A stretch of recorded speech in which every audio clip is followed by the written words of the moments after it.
चलिए बेटा स्टार्ट करेंगे। तो पहला चैप्टर हमारा मैथ्स का है, बड़ा चैप्टर है, इंपॉर्टेंट चैप्टर है। चैप्टर है basic algebra and quadratic equation. 3 छोटे छोटे पार्ट में चैप्टर होगा। पहले बेसिक अलजेब्रा में हम इनइक्वालिटी सॉल्विंग वगैरह देखेंगे, इक्वालिटी एंड इनइक्वालिटी सॉल्विंग देखेंगे। फिर सेट्स को देखेंगे, सेट्स की थोड़ी नॉलेज लेंगे, सेट्स और फंक्शंस की नॉलेज लेंगे। ज़्यादा डिटेल सेट्स और फंक्शन हम 12th क्लास में करेंगे, अलग से चैप्टर है पूरा। बट अभी थोड़ा सा इंट्रोडक्शन लेंगे उसका, सेट्स एंड फंक्शन का, सेट्स रिलेशन एंड फंक्शन का। साथ में करेंगे लॉगरिथम। तो ये 3 पार्ट बेसिक अलजेब्रा में आएंगे। बेसिक अलजेब्रा में क्या तीन चीज़ें करने वाले हैं हम? तीन छोटे छोटे पार्ट क्या करने वाले हैं? इनइक्वालिटी, दूसरा सेट्स एंड फंक्शन, तीसरा लॉगरिथम, फिर उसके बाद क्वाड्रेटिक इक्वेशन। तो ये एक सिंगल चैप्टर की तरह हम करेंगे, क्योंकि सब आपस में लिंक्ड है एक दूसरे से। ये पूरा तो एक सिंगल चैप्टर की तरह हम इसको करेंगे। तो ये जेईई मेंस का सिलेबस है और ये जेईई एडवांस का सिलेबस है। जेईई मेंस का सिलेबस देखेंगे तो set and their representation, union, intersection and complement of set and their algebraic properties, power set, relation, type of relation, और ये बाकी ये इक्विवेलेंस वगैरह हम 12th क्लास में देखेंगे। Quadratic equation in real and complex number system and their solutions, relation between roots and coefficient, nature of roots and formation of quadratic equation. और similarly JEE advance में भी। तो हम कितने सवाल एक्सपेक्ट कर सकते हैं इसके? जेईई मेंस में 1 से 2 सवाल तक आते हैं। 1 से 2 सवाल आ जाते हैं इस चैप्टर से, कभी कभी 2 भी आ जाते हैं। और MST/CT में 1 क्वेश्चन पक्का आता है 50 क्वेश्चन में से इस चैप्टर का। लेकिन इस चैप्टर की इंपॉर्टेंस बेटा केवल ये नंबर ऑफ क्वेश्चंस को देख के मत लगाइए, क्योंकि ये चैप्टर बेसिक फंडामेंटल चैप्टर है और इसकी नॉलेज हर जगह यूज होगी, आगे आने वाले हर चैप्टर में यूज होगी। Sequence and series, PNC, trigonometry, geometry, सब में इसकी नॉलेज यूज होगी। इक्वेशन सॉल्विंग और इनइक्वालिटी सॉल्विंग हर जगह आती रहती है, कहीं पर भी आ जाती है, 12th क्लास में भी आएगी, कैलकुलस में। तो इसलिए ये फंडामेंटल बेसिक चैप्टर है, इसलिए इससे डायरेक्ट क्वेश्चन भले ही कम आते हों, लेकिन तब भी ये चैप्टर बहुत ज्यादा इंपॉर्टेंट है, बहुत बहुत ज्यादा इंपॉर्टेंट है। तो किन 3 छोटे पार्ट में हम करने वाले बेटा इस चैप्टर को? ये पहला बेसिक अलजेब्रा का तीन पार्ट क्या है? बेसिक अलजेब्रा के 3 पार्ट क्या है? पहला पार्ट क्या करने वाले हैं हम? Inequality solving, inequality solving. दूसरा part sets and function, sets relation and function. और तीसरा पार्ट लॉगरिथम। फिर उसके बाद हम क्वाड्रेटिक इक्वेशन करेंगे। ठीक है, ऑलमोस्ट अगला 1.5 महीना हमारा इसी चैप्टर में जाने वाला है, ये मान के चलिए आप। तो क्लास नोट्स मॉड्यूल अगर खोलेंगे तो उसमें मिलेगा ये आपको। तो सबसे पहले मैथमेटिकल सिंबल्स कुछ दिए हुए हैं। तो मैथमेटिक्स इज अ लैंग्वेज, एक तरीके की लैंग्वेज है मैथ्स, जिसमें सिंबल्स के थ्रू हम अपने थॉट्स एक्सप्रेस करते हैं। किसी भी लैंग्वेज में यही तो काम करते हैं हम। हर लैंग्वेज के अपने सिंबल्स होते हैं। इंग्लिश लैंग्वेज के अपने सिंबल्स हैं ABCDEFGHIJKLMNOPQRST UVWXYZ। ये अल्फाबेट्स क्या है? सिंबल्स हैं इंग्लिश लैंग्वेज के। ऐसे ही हिंदी लैंग्वेज के अपने सिंबल्स हैं, तो मैथमेटिक्स के भी अपने सिंबल्स हैं। तो ये सिंबल्स कुछ से आप फेमिलियर होंगे, कुछ धीरे धीरे सीखेंगे जैसे जैसे आगे बढ़ेंगे। तो जरा शुरुआत करते हैं इन सिंबल से। तो ये सिंबल्स देखें, तो पहला सिंबल है not equal to. Equal to तो सब जानते हैं, नॉट इक्वल टू समझते हैं। Not equal to, x is not equal to 2 का मतलब होगा कि x 2 वैल्यू एक्वायर नहीं कर सकता। Less than, greater than, less than, equal to, greater than, equal to, simple parenthesis, and, ये एंड का सिंबल है, ये है and so on, thereafter, percent. Pi, angle, degree, perpendicular, parallel is similar to, union, intersection. ये symbols आपने देखे इससे पहले, यूनियन और इंटरसेक्शन? नहीं देखे हैं तो सेट्स में हम सीखेंगे, आने वाले जो सेट्स में जब हम बात करेंगे तो इन सिंबल्स को देखेंगे हम। इससे पहले वाले तो देखें ना, यूनियन एंड इंटरसेक्शन। ये बहुत इंपॉर्टेंट सिंबल है बेटा, बहुत बहुत इंपॉर्टेंट है। शायद अभी तक आपने इसको डील ना किया हो, लेकिन अब हम इसको बहुत ज्यादा डील करने वाले हैं। इसको बोलते हैं एप्सिलॉन, इंग्लिश वो ग्रीक लेटर है एप्सिलॉन, और सेट्स में हम बहुत ज्यादा यूज करेंगे इस सिंबल को। इसको हम पढ़ेंगे इज अ मेंबर ऑफ।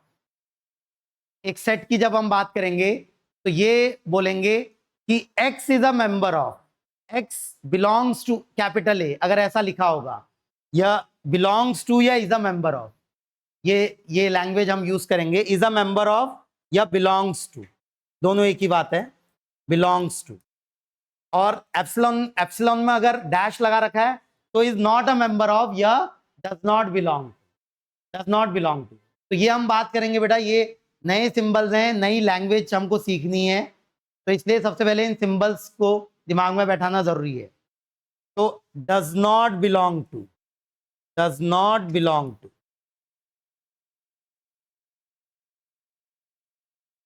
अगला है is a proper subset of, ये हम सीखेंगे सेट्स में ये सारी चीजें। There exist for all and is equal to और इज इक्विवेलेंट टू, ये इक्विवेलेंट का मतलब हम सेट्स में समझेंगे। और एंड, ये एंड का सिंबल है, ये और का सिंबल है, सबसेट ऑफ, और ये डबल डबल एरो वाला implies and is implied by, ये सब सेट्स की लैंग्वेज में हम सीखेंगे। अप्रोक्सीमेटली, इंफिनिटी, फैक्टोरियल, ये जानते हैं? फैक्टोरियल जानते हैं क्या? पहले देखा कभी फैक्टोरियल? नहीं जानते बेटा फैक्टोरियल सिंबल? ये तो जानते हैं, अप्रोक्सीमेटली इक्वल टू, ये क्या है? Infinity, infinity is a number greater than any number imaginable.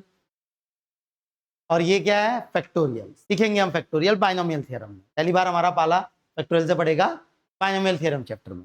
फिर ये सिग्मा, सिग्मा तो जानते हैं, सिग्मा मतलब चीजों का एडिशन कर देना।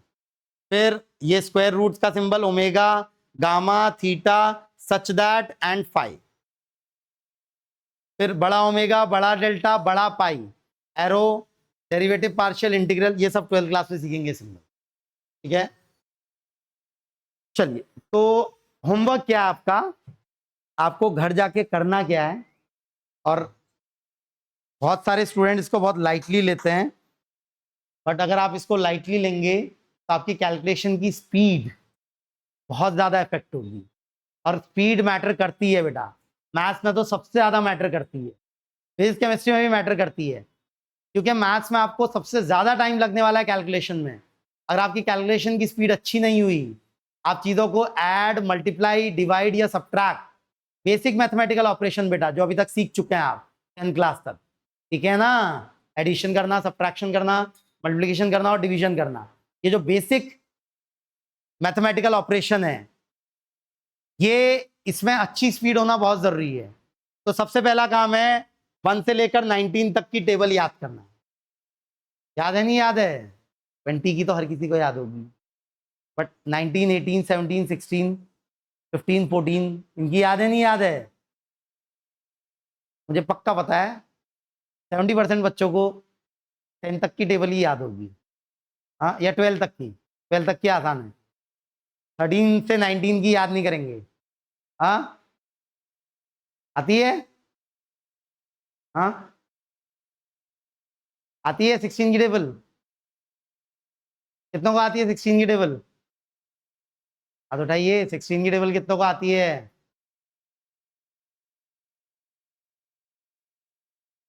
सिखाते नहीं आजकल स्कूल्स में टेबल? कंपलसरी नहीं है क्या टेबल सीखना? हाँ, या 9 तक की टेबल से काम चला लेते हैं? हाँ, मतलब 16 8 दा करना है, 8 6 दा 48, कैरी 4, 8 1 दा 8, फिर 8 + 4 12, ऐसे करते हैं? हाँ, ऐसे ही करते हैं, काम चला लेते हैं 9 तक की टेबल से। अगर ऐसा ही काम चलाने की बात आएगी तो आपकी स्पीड इफेक्ट होगी बेटा कैलकुलेशन। इसलिए क्या होमवर्क है आज? सबसे पहले ये मेरे को लिखने की जरूरत नहीं है ना, 1 से 19 तक की टेबल लिख सकते हैं घर में रफ पेज में, 16 की टेबल, 17 की टेबल, 18 की टेबल, 19 की टेबल। अब बेटा केवल टेबल याद करने का मतलब ये नहीं है कि जैसे बचपन में फर्स्ट सेकंड क्लास में टेबल याद करते थे वैसे याद करनी है। टेबल सही से याद होने का मतलब ये है कि कोई नंबर आपको दिखा तो उस नंबर किन दो नंबर्स का मल्टीप्लिकेशन है ये दिखना चाहिए। जैसे 90 आपको दिखा,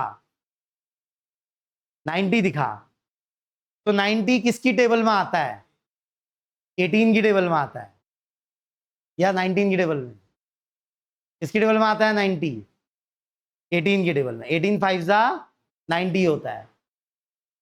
तो टेबल याद होने का मतलब ये है कि कोई नंबर आपको दिखा, 144 दिखा, किस किस की टेबल में आता है 144? 12 का स्क्वायर होता है एक, तो फिर 16 की टेबल में भी आता है। 16 आता है 16 की टेबल में? हाँ आता है, नहीं आता 16 की टेबल में? 16 9 जा 144। ऐसे याद होना होता है टेबल याद होने का मतलब, कि कोई नंबर आपको दिखा तो आपको याद आए कि ये किसकी टेबल में आता है। जब ये होगा तब आपकी कैलकुलेशन की स्पीड अच्छी होगी बेटा। बेसिक नेसेसिटी है ये, बेसिक नेसेसिटी है। 1 से लेकर 19 तक की table by heart. By heart का मतलब ये नहीं 18 1 18, 18 2 36, 18 3 54, ऐसे करके याद कर रहे हैं, रट्टा मार रहे हैं। ये कर चुके होंगे ना कभी, करा नहीं करा कभी? बट अब क्या करना है कि भाई 117 दिखा तो क्या याद आना चाहिए? 117 नंबर देखते ही कौन सा टेबल याद आना चाहिए? 13। 13 9 का होता है 117। समझ रहे हैं क्या बोल रहा हूं? ऐसे करके टेबल याद होगी तो आपकी कैलकुलेशन की स्पीड इंप्रूव होगी। तो मल्टीप्लिकेशन करने में आपको कम टाइम लगेगा, जो कि काफी टाइम ले सकता है बेटा।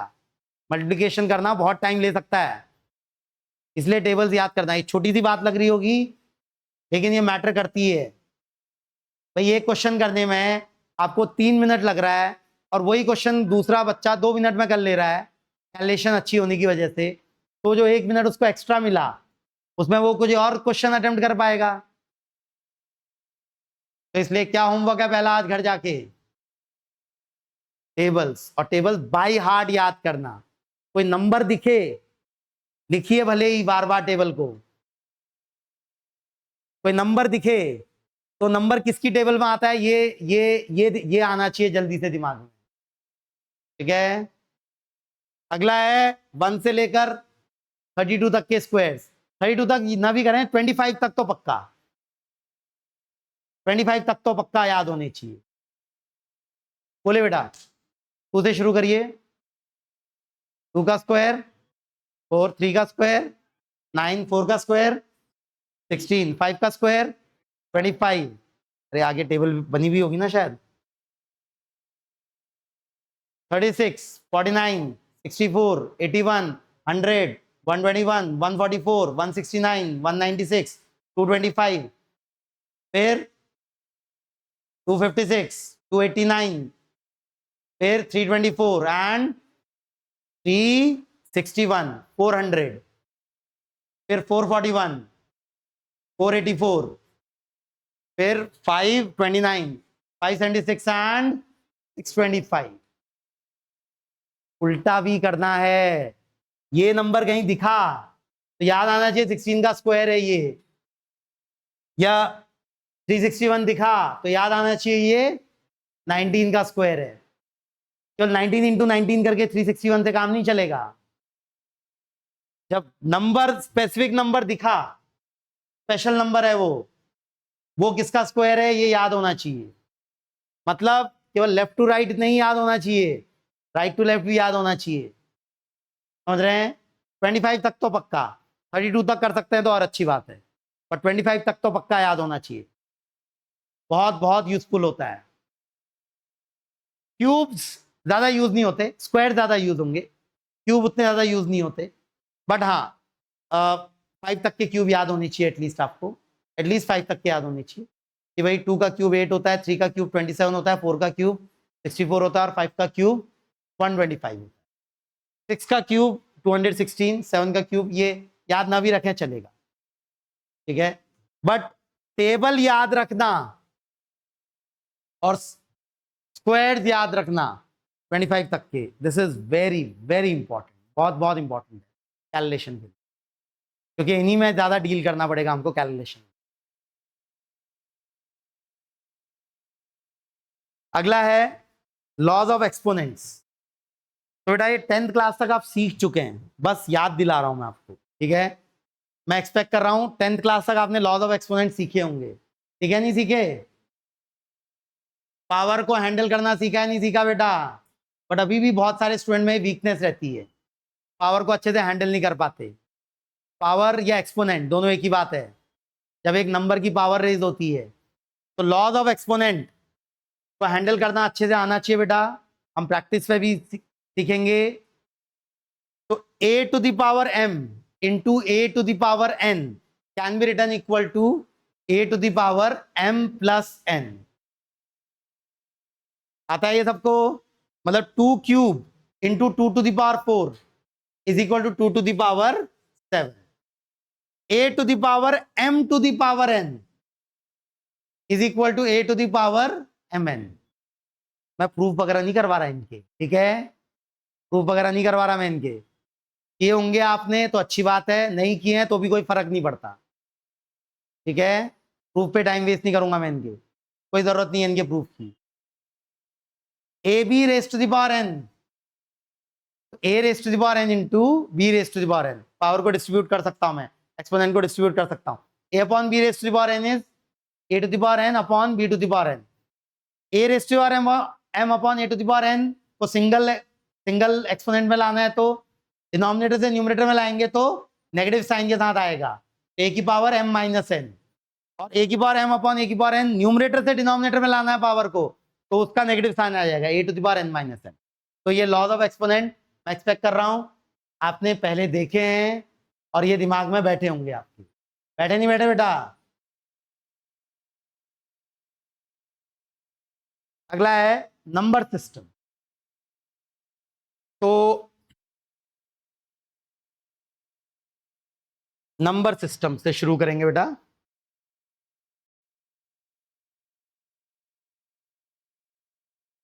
इसमें से कुछ नाम आपने सुने होंगे, ज्यादातर कुछ शायद ना सुने हो, बट नंबर सिस्टम आपने पढ़ा है 8, 9, 10 क्लास में, पढ़ा नहीं पढ़ा नंबर सिस्टम? नेचुरल नंबर्स क्या होते हैं पता है बेटा सबको? काउंटिंग नंबर्स, सबसे छोटा नेचुरल नंबर 1, फिर 2, 3, 4, 5, whole numbers including 0, 0, 1, 2, 3, 4, 5, natural number including 0। Integers, negative numbers, negative मतलब नेचुरल नंबर के साथ नेगेटिव साइन भी लग जाए, 0 भी इंक्लूडिंग होगा, और नेचुरल नंबर तो है ही, -4, -3, +10, ये सब इंटीजर्स। सिंबल्स इंपॉर्टेंट है बेटा इनके, हमारी पढ़ाई में सिंबल्स जरा देखेंगे। नेचुरल नंबर के लिए कैपिटल N सिंबल यूज किया जाएगा, होल नंबर के लिए W। शायद सिंबल आपने अभी तक याद ना किए हो, सिंबल्स याद करेंगे आगे के लिए। इंटीजर के लिए I, या फिर बहुत बार इंटीजर्स के लिए Z भी यूज होता है बेटा, Z भी यूज होता है, Z भी यूज होता है इंटीजर्स के लिए, ठीक है, बट कैपिटल I भी यूज होता है। पॉजिटिव इंटीजर तो I positive, negative integer I negative. Non negative integer, non negative मतलब 0 इंक्लूडेड है तो नॉन नेगेटिव इंटीजर मतलब whole numbers. Non positive integer मतलब 0 इंक्लूडिंग है बट नेगेटिव इंटीजर्स भी इंक्लूडेड है। इवन इंटीजर तो आप जानते हैं, ऑड इंटीजर्स भी जानते हैं ना, 2 से कंप्लीटली डिविजिबल हो जाए। 0 इज इवन और ऑड, या नाइदर इवन नॉर ऑड? हाँ, 0 इज इवन बेटा, 0 is even. 0 divided by 2 is 0, completely divide होता है 0 2 से, तो 0 is a even number. -4 is also a even number, कोई रिमाइंडर नहीं छोड़ता 2 से डिवाइड होने पे वो। 0 हाँ is neither positive nor negative, but 0 is even number. Positive negative नहीं है बट इवन है। Positive means greater than 0, negative means sorry non negative means greater than equal to 0। Non positive का क्या मतलब होगा बेटा? नॉन पॉजिटिव मतलब less than और equal to zero, non positive मतलब जीरो भी पॉसिबल है और नेगेटिव भी पॉसिबल है, तो less than equal to zero. अगला है rational numbers. What are rational numbers? Numbers which can be expressed in the form of p by q, where p and q are integers, is called q is not equal to zero, denominator में zero नहीं आना चाहिए, then such numbers are called rational number. तो rational numbers के अंदर सारे integers भी आ जाएंगे, सारे नेचुरल नंबर्स भी आ जाएंगे, सारे होल नंबर भी आ जाएंगे। मतलब rational number is a bigger set than integers. Integers उसके अंदर इंक्लूडेड हैं। हर इंटीजर रैशनल नंबर है, बट हर रैशनल नंबर इंटीजर नहीं होगा। तो ये डेफिनेशन है सिंपल सी, आई थिंक आपने पहले भी देखी होगी 8, 9, 10 में कभी देखी है। All the numbers that can be represented in the form of p by q, where p and q are integers and q is not equal to zero, are called rational numbers.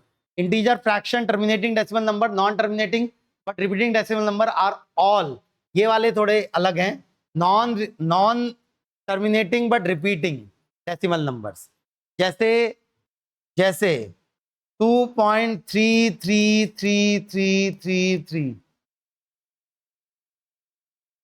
क्या ये एक rational number है? क्या हम इसको किसी fraction में p by Q की फॉर्म में एक्सप्रेस कर सकते हैं? बताइए बेटा, 2.33333 को क्या लिख सकते हैं फ्रैक्शन में? फ्रैक्शन में क्या लिख सकते हैं बताइए, क्या लिख सकते हैं? 2.3333333 को फ्रैक्शन फॉर्म में क्या लिख सकते हैं? 7/3। कैसे बोला 7/3? पहली बात तो जब 3 रिपीट होता है तो डिवाइडेड बाई 3 होने वाला, पक्की बात है। जैसे 4 डिवाइडेड बाई 3 होता है 1.33333, 5 डिवाइडेड बाई 3 1.666666, नहीं 6 डिवाइडेड बाई 3 2, 7 क्या होगा? 7 को 3 से डिवाइड करिए, 2.33333। तो ये जो है this is 7/3। 7 is the integer, 3 is also integer. तो ये एक रैशनल नंबर है, इसको फ्रैक्शन में मैं एक्सप्रेस कर पा रहा हूं p अपॉन क्यू की फॉर्म में। बेटा कुछ रिपीटिंग आपको अच्छे से याद होनी चाहिए, कुछ रिपीटिंग, खासकर ये 0.333 एंड 0.666। अगर 0.333 है तो पक्का समथिंग डिवाइडेड बाई 3 होगा। मतलब पहले अगर कुछ है, जरूरी नहीं है जीरो हो, पहले पहले कुछ भी नंबर हो सकता है, बट डेसिमल के बाद अगर 33333 है तो मतलब एनी इंटीजर डिवाइडेड बाई 3 होगा पक्का। समझ रहे हैं? क्या बताइए मुझे, 12.33333 का फ्रैक्शन क्या होगा? 12.33333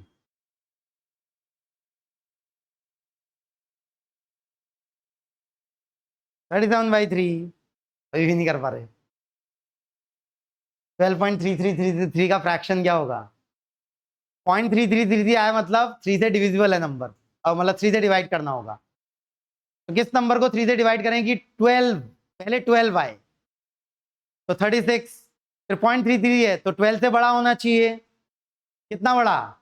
ओ 36 से बड़ा होना चाहिए, कितना बड़ा? 1 बड़ा। तो क्या होगा बेटा 12.3333? 37/3। आपकी शक्लें देख के मुझे ऐसा क्यों लग रहा है पहली बार देख रहे हैं आप? स्कूल में सिखाना बंद कर दिया गया ये? हाँ, रिपीटिंग रैशनल नंबर्स को फ्रैक्शन में कन्वर्ट करना बंद कर दिया स्कूल में सिखाना ये? ऐसा करते रहेंगे हम? हाँ, करते रहेंगे, ऐसा प्रोसीजर फॉलो करते रहेंगे। क्या प्रोसीजर बोल रहे हैं बेटा, बोलिए। हाँ, जैसे इसको x माना, हाँ 10x करते हैं, बिल्कुल सही है, प्रोसीजर बिल्कुल सही है बेटा आपका। 10x करते हैं तो आ जाएगा 23.33333। फिर क्या कर देते हैं, सब्ट्रैक्ट कर देते हैं, आता है प्रोसीजर, फिर सब्ट्रैक्ट कर देते हैं तो LHS में हो जाएगा 9x, RHS में हो जाएगा ये 3 कट जाएगा आपस में, और 23 माइनस 3 क्या हो जाएगा 20, x आ गया 20/9 मतलब 10/3। क्या हर रिपीटिंग के लिए आप ये करते रहेंगे बेटा, प्रोसीजर फॉलो करेंगे क्या? कुछ तो याद होनी चाहिए। 0.3333 बहुत कॉमन है, कब आएगा 0.3333? जब 3 से डिवाइड करें नंबर को, और 0.6666 भी 3 से डिवीजन में ही आएगा, बट वो 3 के मल्टीपल से 2 बड़ा नंबर होगा। 0.3333 वाला 3 के मल्टीपल से 1 बड़ा होगा। ये समझ रहे हैं क्या? समझे? बताइए 15.6666 क्या होगा? 15.6666 फ्रैक्शन में बोलिए। 47/3। कैसे पता चला? 15 3 था 45, 45 से कितना बड़ा कि 0.6666 था, 2 बड़ा, तो क्या हो गया 47/3। समझ रहे हैं? ये बहुत कॉमन है बेटा, बहुत कॉमन है। 0.3333 और 0.6666 इनको डील करना आना चाहिए हमें, ठीक है? 0.1111 कब आता है बताइए, पता है आपको? मतलब समथिंग 0.1111111111 कब आता है? किससे डिविजल करने, किससे डिवाइड करने पे 1 रिपीट होता है? नहीं पता?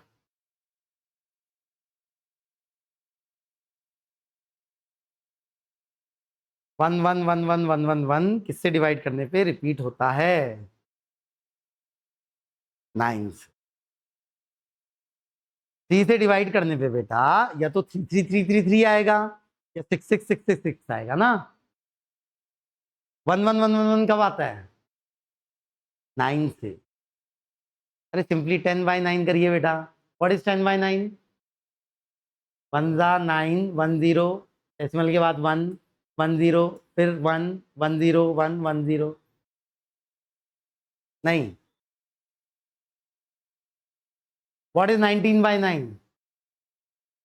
19/9 करके देखिए, 2.111111। समझ रहे हैं? 1111 कब आता है? जब 9 के मल्टीपल में एक ऐड हो रहा हो, उस नंबर को 9 से डिवाइड करेंगे। जैसे 28/9, 27 9 का मल्टीपल है, उसमें एक ऐड हो रहा हो। समझ रहे हैं? 91/9 क्या होगा? 91/9 10.111111। समझ रहे हैं बेटा? ये तो पता ही होनी चाहिए एटलीस्ट। 0.3333, 0.6666, 0.1111। इर्रेशनल नंबर वो होते हैं, क्या होते हैं, जिनको हम फ्रैक्शन की फॉर्म में p/q, where p and q are integers, q not equal to 0 की फॉर्म में एक्सप्रेस नहीं कर सकते। ऐसे नंबर्स होते हैं इर्रेशनल नंबर्स। एग्जांपल है पाई, एक बहुत फेमस इर्रेशनल नंबर है। कोई मुझे पाई की डेफिनेशन बताएगा? बेसिक डेफिनेशन पाई की सुना है? पाई अप्रॉक्स वैल्यू क्या होती है पाई की? 3.14। फ्रैक्शनल में अप्रॉक्स वैल्यू 22/7। बट पाई की डेफिनेशन बोलिए मुझे, प्रॉपर डेफिनेशन। बहुत बहुत इंपॉर्टेंट नंबर है pi, obviously algebra, trigonometry, geometry, calculus, सब जगह। बट पाई की डेफिनेशन बोलिए बेटा मुझे, what is definition of pi? नहीं पता? बहुत ही बेसिक डेफिनेशन है, आनी चाहिए हर किसी को। ज्योमेट्री का यूज करिए। हाँ, circumference of any circle divided by diameter of that circle, ratio of circumference and diameter of a circle is equal to pi। कोई भी सर्कल ले लें, छोटे से छोटा बड़े से बड़ा, उस सर्कल का circumference upon diameter is pi. नहीं बता पाई? पता है ना, ज्योमेट्री का यूज करिए बेटा, यही डेफिनेशन है पाई की। क्या है पाई की definition? Ratio of circumference of circle and diameter of circle, any circle, छोटा हो बड़ा हो, इट डजंट मैटर। फिर √2, √5, √3, ये सब क्या है बेटा? Irrational number, non repeating, sorry non repeating, non terminating, मतलब एक पैटर्न रिपीट नहीं हो रहा होगा उनमें और कभी खत्म भी नहीं हो रहे होंगे डेसिमल के बाद वो, तो दो आर इरेशनल नंबर्स। नाउ बहुत ही इंपॉर्टेंट इरेशनल नंबर है ई। अभी तक शायद आपने 10th क्लास तक ई का इस्तेमाल ना किया हो, बट अब हम करेंगे। बहुत बहुत इंपॉर्टेंट इरेशनल नंबर है, नाम है इसका यूलर नंबर या नेपियर्स कांस्टेंट। दो नाम है इसके, नेपियर्स कांस्टेंट या यूलर्स नंबर।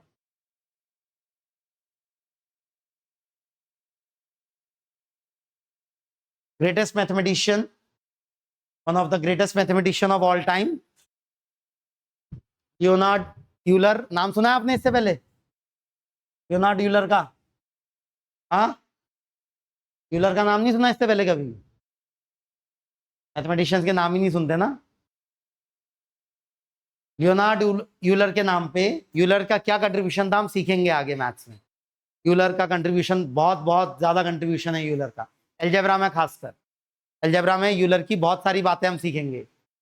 तो लियोनार्ड यूलर के नाम पे एक बहुत इंपॉर्टेंट इरेशनल नंबर है, पाई के बराबर ही इंपॉर्टेंट इरेशनल नंबर है, सिंबल ई से हम रिप्रेजेंट करेंगे। अप्रॉक्स वैल्यू उसकी 2.71 है, बट वो होता क्या है कुछ टाइम के बाद सीखेंगे, जब लॉगरिथम पे आएंगे तब हम ई के बारे में सीखेंगे कि ई एग्जैक्टली होता क्या है। बट नाम अभी से सीखिए ई का, बार बार ई बोलेंगे हम उसे, जैसे पाई को पाई बोल रहे हैं बार बार हम ई बोलेंगे उसे, बट ई का नाम है यूलर्स नंबर, यूलर्स नंबर या नेपियर्स कांस्टेंट। नेपियर ने पहली बार निकाला था और यूलर ने और रिफाइन किया था उसको, इसलिए यूलर और नेपियर के नाम पे। नेक्स्ट जरा नोट पढ़ेंगे बेटा, sum of rational number and an irrational number is an irrational number. मतलब 2 + √3 एक इरेशनल नंबर है, 2 उसमें से रैशनल है, √3 इरेशनल है, तो रैशनल इरेशनल का एडिशन करेंगे तो पक्का क्या मिलेगा? एक इरेशनल, पक्का इरेशनल मिलेगा। इफ इसको पढ़ेंगे, लैंग्वेज पढ़ना, अब मैथ्स की लैंग्वेज सीखेंगे बेटा,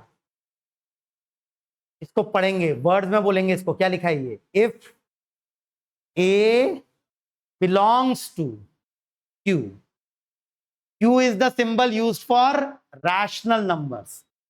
Q is the symbol used for rational number. Q dash या QC is the symbol used for irrational number. Please इस लैंग्वेज को पढ़ना शुरू करिए बेटा, लैंग्वेज अब धीरे धीरे लैंग्वेज पढ़ना सीखना है हमको मैथ्स की। बोलिए इसको क्या लिखा है ये? If A belongs to rational number and B does not belong to rational number, then A into B is equal to a rational number only if A is 0। ठीक है, मतलब एक रैशनल और इरेशनल का मल्टीप्लिकेशन रैशनल तभी आ सकता है जब वो क्या हो? रैशनल नंबर 0 हो, वरना इरेशनल ही आएगा। एडिशन सब्ट्रैक्शन तो हमेशा ही इरेशनल होगा, रैशनल और irrational. Sum difference product and quotient of two irrational number need not be an irrational number. और जैसे √2 इंटू √2, √2 इंटू √2 क्या है? रैशनल है क्या? हाँ, √2 इंटू √2 रैशनल है क्या? रैशनल हो गया ना। √2 इंटू √2 क्या हो गया बेटा? 2। समझ रहे हैं? तो दो इरेशनल नंबर का मल्टीप्लिकेशन या डिवीजन रैशनल भी आ सकता है, इरेशनल भी आ सकता है। Real numbers, what are real numbers? Rational irrational दोनों को मिला के एक साथ क्या बोलेंगे बेटा हम? Real number. मतलब रियल नंबर वो बड़ा सेट है जिसमें रैशनल भी हैं और इरैशनल। हाँ, कोई नंबर रैशनल होगा तो इरैशनल नहीं होगा, और इरैशनल होगा तो रैशनल नहीं होगा। लेकिन हर रैशनल नंबर रियल नंबर है और हर इरैशनल नंबर भी रियल नंबर है। हर इंटीजर रियल नंबर है, क्योंकि इंटीजर तो रैशनल का ही सबसेट है ना। एंड फाइनली आएंगे कॉम्प्लेक्स नंबर पे। ये अभी तक आपने नहीं पढ़ा होगा 10th क्लास तक, but complex numbers are a variety of numbers. वो भी एक तरीके के नंबर्स हैं जो कि हम सीखेंगे अपने 11th क्लास के लास्ट चैप्टर में डिटेल में। बट एक छोटा सा इंट्रोडक्शन दूं तो complex number root of negative number. वैसे रूट के अंदर पॉजिटिव नंबर भी होने चाहिए, नेगेटिव नंबर के रूट का कोई मतलब नहीं है। रीजन क्या है उसका कि भाई अगर मैं बोलूं x is equal to root of -3, इसका मतलब x square should be equal to -3। But किसी भी नंबर का स्क्वायर करूं, मतलब किसी भी नंबर को खुद उससे मल्टीप्लाई करूं, स्क्वायर करने का मतलब क्या होता है, खुद उससे मल्टीप्लाई करना। पॉजिटिव नंबर को पॉजिटिव नंबर से मल्टीप्लाई करूंगा तो पॉजिटिव नंबर मिलेगा, नेगेटिव को नेगेटिव से मल्टीप्लाई करूंगा तो भी पॉजिटिव मिलेगा। तो ऐसा कोई रियल नंबर पॉसिबल ही नहीं है जिसका स्क्वायर एक नेगेटिव नंबर हो। ऐसे नंबर्स जिनका स्क्वायर नेगेटिव नंबर आएगा वो क्या होंगे बेटा, इमेजिनरी नंबर। और इमेजिनरी और रियल का कॉम्बिनेशन को एक साथ क्या बोलते हैं, कॉम्प्लेक्स नंबर। ये a प्लस आयोटा b, इसमें a is real number, iota b is imaginary number, दोनों को मिला के एक साथ क्या बोलेंगे, कॉम्प्लेक्स नंबर। बाकी इवन नंबर, अच्छा डिविजिबिलिटी आती है बेटा, डिविजिबिलिटी टेस्ट वगैरह आते हैं, और ये बेसिक बातें हैं। इवन नंबर्स क्या होते हैं, ऑड नंबर्स क्या होते हैं। Even plus even will always be even, even plus odd odd, odd plus odd, odd plus even, odd plus even odd, even plus odd. Simple सी बातें हैं। इवन इंटू ऑड इवन, क्योंकि even मतलब 2 से divisible है तो multiplication के बाद भी 2 से डिविजिबल बनी रहेगी। Even into even even, odd into odd, simple सी बातें हैं। बाकी प्राइम नंबर जानते हैं बेटा सब, prime numbers are building block of mathematics. बहुत बहुत इंपॉर्टेंट नंबर्स हैं, बिकॉज प्राइम नंबर्स की फॉर्म में हम बाकी सारे नंबर्स को एक्सप्रेस कर सकते हैं। क्या मतलब है इस बात का, जैसे atoms are building blocks of material, किसी मैटर का बिल्डिंग ब्लॉक क्या होता है बेटा, एटम्स। एटम से मिला मिला के आप कोई भी मटेरियल बना सकते हैं। तो prime numbers are building blocks of mathematics, ठीक है। प्राइम नंबर से मिला मिला के आप कोई भी नंबर बना सकते हैं, बट प्राइम नंबर को किसी और नंबर से मिला के नहीं बना सकते, इसीलिए उनको बिल्डिंग ब्लॉक ऑफ मैथमेटिक्स बोल रहे हैं बेटा प्राइम नंबर्स को। तो ये शुरुआत के प्राइम नंबर याद होने चाहिए बेटा। हाँ, 1 इज प्राइम और not, 1 is neither prime nor composite. Prime का एंटोनिम वर्ड क्या है, कंपोजिट। प्राइम नंबर ऐसे नंबर होंगे जो खुद एक फैक्टर होगा वो, और दूसरा फैक्टर उसका 1 ही हो सकता है। तो बेटा बेसिक प्राइम नंबर याद रखने हैं, क्या क्या है, 2 is the smallest prime number and only prime number which is even. All other prime number will be odd obviously, क्योंकि और किसी में 2 का फैक्टर अगर हो गया तो 2 से डिविजिबल हो जाएगा, ठीक है। तो 2 3 5 7 9 है क्या प्राइम, नहीं। फिर 11, फिर 13, 17 19 23 29 31, ठीक है। प्राइम नंबर्स याद रखने हैं, कंपोजिट नंबर समझते ही हैं, बताने की जरूरत है कंपोजिट नंबर्स। कंटिन्यू करेंगे बेटा कल, बाकी इतना पढ़ के आएंगे, और कल मैं इसकी बात करूंगा, कल इसकी बात से शुरुआत करूंगा, ठीक है। रूट एक्स स्क्वायर से शुरुआत करेंगे कल की बात की। स्क्वायर्स वगैरह याद कर लेंगे ना, स्क्वायर्स वगैरह याद कर लेंगे, और स्क्वायर रूट भी याद करिए एटलीस्ट। 2 का स्क्वायर रूट अप्रोक्सीमेटली 1.41, 3 का स्क्वायर रूट 1.73, 4 का तो 2, 5 का 2.24, 2 और 3 का पक्का याद रखना है, बहुत यूजफुल है। 2 का स्क्वायर रूट अप्रोक्सीमेटली 1.41, 3 का स्क्वायर रूट 1.73, ये तो पक्का याद रखना है बाय हार्ट। फिर 5 का भी याद रख सकते हैं तो अच्छी बात है। बाकी 6 का जब जरूरत होगी मैं निकाल लूंगा √2 × √3 से, ठीक है। हाँ, और 10 का याद रख सकते हैं 3.16। बाकी को प्राइम नंबर्स क्या होते हैं, ट्विन प्राइम नंबर्स क्या होते हैं, ये पढ़ के आइए, कल इनके बारे में बात शुरू करें, ठीक है। और कल की क्लास की इंपॉर्टेंट बात हम शुरू करेंगे यहाँ से। बहुत बहुत इंपॉर्टेंट कंसेप्ट है बेटा, बहुत इंपॉर्टेंट कंसेप्ट है। क्या कंसेप्ट है सीखेंगे कल की क्लास में। जो इसको लेके मिसकंसेप्शन होते हैं बहुत बार स्टूडेंट्स के दिमाग में, उसको भी क्लियर करेंगे, √(x²) को लेकर, ठीक है।